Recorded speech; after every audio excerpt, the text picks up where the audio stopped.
Hello everyone, my name is Rob and I'm a postdoctoral scientist based in Vienna, Austria. In this video, I do a comprehensive set of scientific tests on the Huawei Watch GT2e. First, I will test the quality of the sleep tracking against a scientific EEG monitor. Second, I will test the heart rate measurements. And finally, I will evaluate the accuracy of the step counter. On my channel, I've tested different sleep apps and sleep trackers. So far, I've tested two other devices that use Huawei's True Sleep algorithm. First of all, the Huawei Watch Fit, and second, I tested the GT2 Pro, which is basically a more expensive variant of the GT2e. It will be interesting to see if the different design of the GT2e, the sensor layout and potentially sensor quality will have an influence on the result. Additionally, when it comes to heart rate measurements, the GT2e uses the TrueScene 4.0 Plus technology.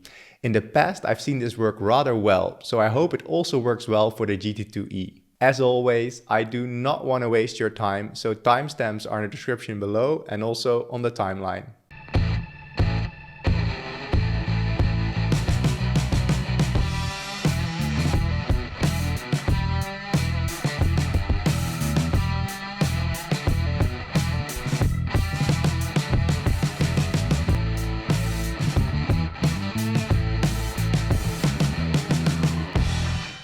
Before getting to the test, I would like to provide the most important background information on the Huawei Watch GT2e.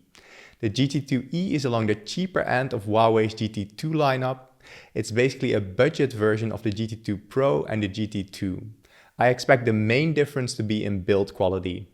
For instance, unlike the GT2e, the GT2 Pro is made out of titanium, sapphire glass and ceramic and comes with wireless charging. Like the GT2 Pro, the GT2e has 14 days of battery life with typical use, which is pretty good. The Huawei Watch GT2e has several sensors, including an accelerometer, a gyroscope, a geomagnetic sensor, an optical heart rate sensor, and an air pressure sensor. At the end of the day, this means that the watch continuously measures your heart rate, steps, sleep stages, and stress levels. Additionally, it can also measure your oxygen saturation, and it has a built-in GPS unit. Enough background, let's get to the tests. I want to start off with the sleep test. For the sleep comparison, I wore the GT2e to bed for 4 nights. At the same time, I also wore this portable scientific EEG device and I recorded myself using an infrared camera. The EEG device measures brainwaves and muscle movements. It's called the Hypnodyne ZMax and is being used by several of my colleagues in scientific studies. If you're interested in this device for scientific studies, I'll link it below. I manually went through the recording of the EEG and scored each part of the night for the different sleep stages. I also exported my data from the Huawei servers and wrote some code to extract the data in a usable format. With the infrared recording, I can actually check what my movements were like and see if the GT2e correctly predicts when I'm awake. A quick but potentially important side note before getting to the results. The GT2e uses Huawei's True Sleep 2.0 technology. Huawei says it conducted a joint study with the Center for Dynamical Biomarkers at Harvard Medical School to validate their sleep tracking algorithm. I found an abstract from a conference that describes this study, which I'll link below, but this provided very little details. Also, it seems they did not compare the sleep tracking of the Huawei algorithm to scientific EEG measurements, but to measurements based on heart rate and breathing rate. So I'm unsure how much trust to put in this study. Now, let's get to the results I obtained. Let's first have a look at the accuracy over the 4 individual nights, after which I will do a statistical overview analysis. Here we see the first night I recorded. On top, we see the sleep stages as they were recorded using the EEG device. On the horizontal axis, we have the time of night, and as you can see, I went to bed around 1 AM. On the vertical axis, we have the different sleep stages, that being deep sleep, light sleep, REM sleep, and awake. The sleep stages are plotted in the same order that are usually displayed in research. On the bottom, you can see a similar plot, but now for the sleep stages as they were recorded using the GT2e. If we first look at deep sleep according to the EEG device, which I marked here in purple, we see only a partial overlap between the GT2e and the EEG device. 2 out of 3 of the deep sleep segments were also detected as deep sleep by the GT2e. However, the middle one was detected as a combination of REM sleep and light sleep.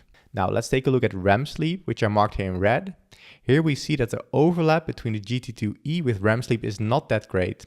There is some overlap, but some of it is missing, and there was also a lot of extra REM sleep detected that was not really there. To see the sleep cycles, I added non-REM sleep in blue and again marked REM sleep in red. Each sleep cycle starts with a combination of deep sleep and light sleep, together called non-REM, and always end in REM. Looking at this night of data, I would say it's difficult to pick up on the sleep cycles when just looking at the data from the GT2E. There are some parts of the night that hold promise, especially here in the middle, but I would need to look at more nights to make my final verdict. Next, looking at the times I was awake, marked here in green, the GT2E performed well enough. It picked up on the one awakening I had, though it did have a small shift. When it comes to sleep start and sleep end, we see that the GT2E performs very well. It was very accurate at detecting sleep onset, so the moment I fell asleep and the moment I woke up. Now let's look at the second night of data, which I displayed here. Looking again first at deep sleep, which is marked here in purple, we see a similar situation to before. What was deep sleep was mostly correctly detected. However, a lot more deep sleep was detected than I actually had, especially towards the end of the night. Next, looking at REM sleep, marked here in red, this looks pretty bad.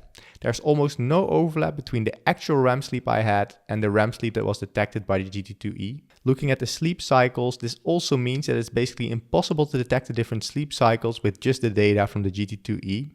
Looking at awakenings, again we see that the GT2E picked up quite well on the awakening I had in the middle of the night. Finally, looking again at the moment I fell asleep and the moment I woke up, this appears to be where the watch shines, since it's quite accurately picked up on these moments. Now, I'll quickly walk you through the last two nights. For this night, we see that the deep sleep accuracy is worse than for the other two nights. There's very little overlap with what was actually deep sleep, and the watch in general predicted way too much deep sleep, especially towards the end of the night. REM sleep for this night again was not that great, with only partial overlap with the EEG device. Again, we also see that the sleep cycles are not really visible. However, my awakenings during the night were still detected very well, and also sleep start and sleep end were detected very well. And the last night here also confirms everything we saw in the previous nights. Basically, there was only partial deep sleep detection. REM sleep detection was pretty bad. However, detecting the moment I fell asleep and the moment I woke up was very good. Based on these results, I would say that the GT2E is really good at detecting when you fall asleep at night and when you wake up in the morning. Additionally, it detects the awakenings during the night quite well. Detecting the actual sleep stages appears to be less good. To get an even more objective view of the results, let's calculate some statistics regarding the consistency between the Huawei Watch GT2E and the scientific EEG device. However, first a quick side note. If you're interested in the latest updates on the wearables I'm testing, consider subscribing to my Instagram and my weekly newsletter. Of course, you would also make me really happy if you subscribe to this YouTube channel. Enough self-promotion. Let's see what the overview statistics say. First, let's look at the total percentage of each of the sleep stages that the EEG device on the left and the GT2E on the right predicted. Overall, these percentages are not that consistent. We see that the GT2E predicts way too much deep sleep, which is consistent with what we saw in the individual nights. To compensate, it predicts way too little light sleep. The total percentage of REM sleep and awake, on the other hand, are quite accurate. More important even than these total percentages is checking if the GT2E predicts the correct sleep stages at the right time. And that's what I've displayed here. On top, we have the sleep stages according to the EEG device, and on the left, the sleep stages according to the GT2E. Now, each column here sums to 100%, meaning that we can see what percentage of each of the actual sleep stages was recorded as each sleep stage by the GT2E. If we first look at deep sleep, we see that about 44% of what was actually deep sleep was also predicted as being deep sleep. However, almost the same amount was predicted as being light sleep. If we look at light sleep on the other hand, we see that about half of what was actually light sleep was also predicted as being light sleep, whereas most of the rest of it was predicted as deep sleep and some of it was REM sleep. Next, only about 31% of what was actually REM sleep was also predicted as being REM sleep. Most REM sleep was actually tracked as light sleep by the GT2E, though only very little was confused with deep sleep. Finally, most awake time was correctly detected as awake time. More than 70% of it was correct, though a significant portion was still tracked as REM sleep. Overall, by adding this new information to the individual night sleep analysis we looked at before, my conclusions don't change much. The GT2E is really good at detecting when you fall asleep and when you wake up in the morning, and during the night it detects your awakenings quite well. Detecting the actual sleep stages is not the best feature of the sleep tracking of the GT2E, especially detecting REM sleep seems to be very difficult for this device.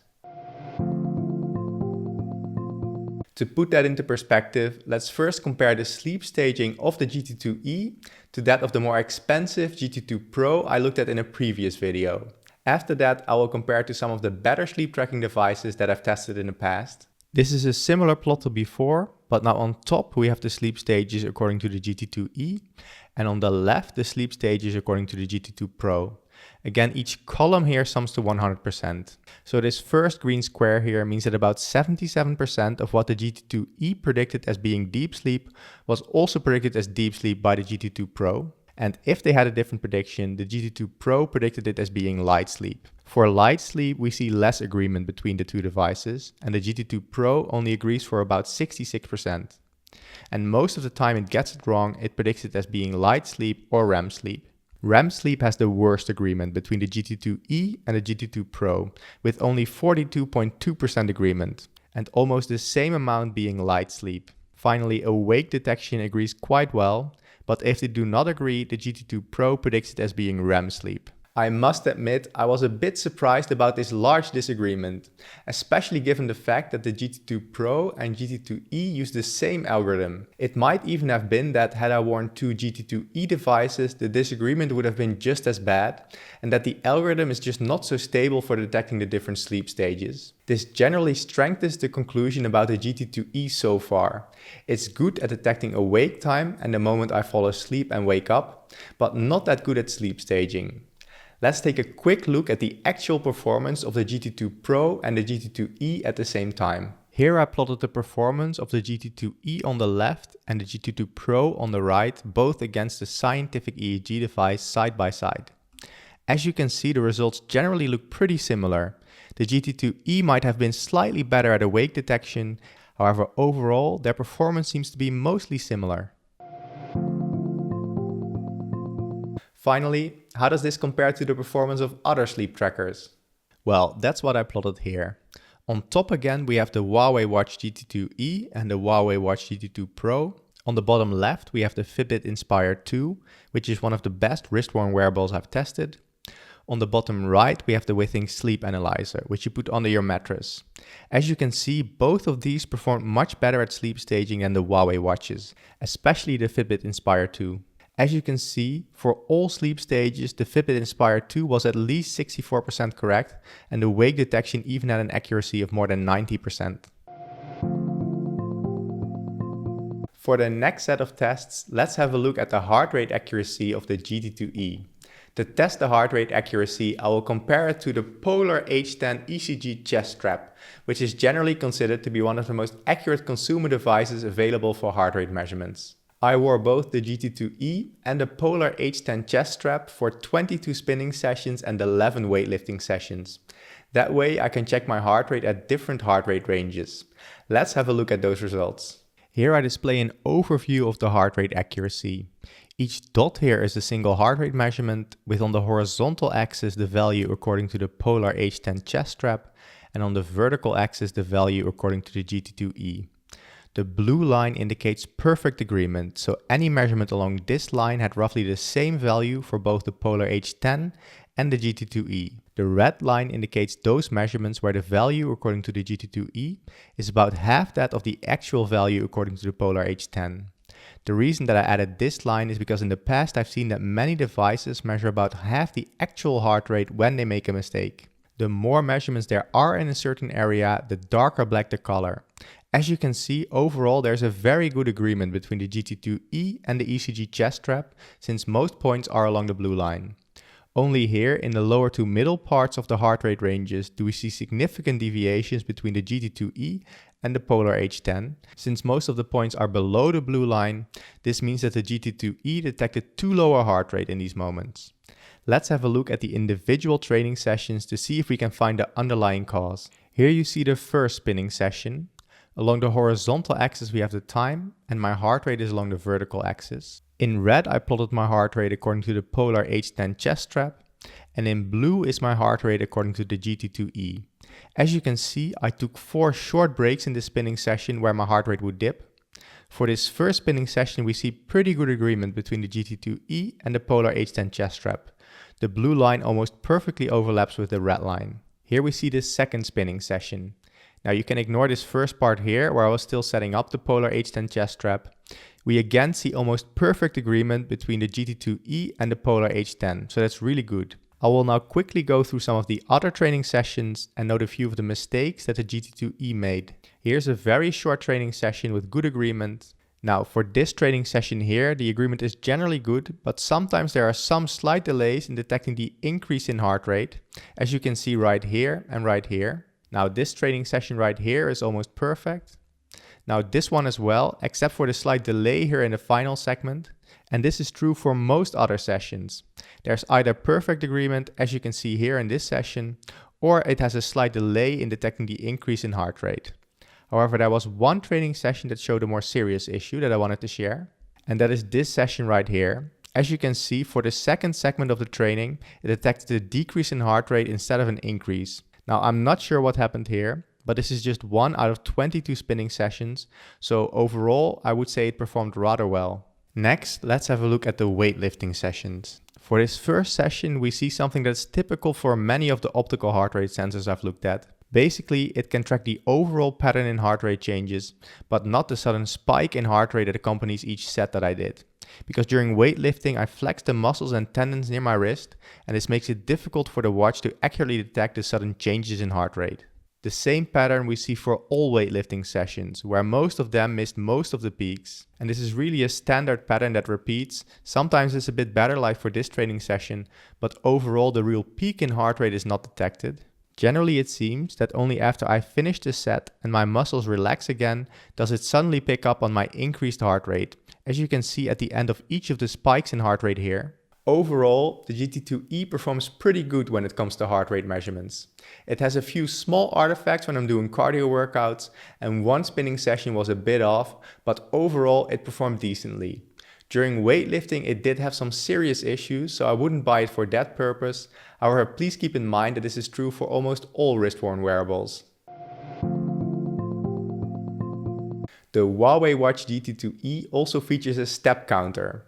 To see if this counts my steps accurately, I went out and took exactly 4,000 steps in segments of 1,000 steps. To get an accurate step count, I manually counted my steps using this tally counter. Let's take a look at the results.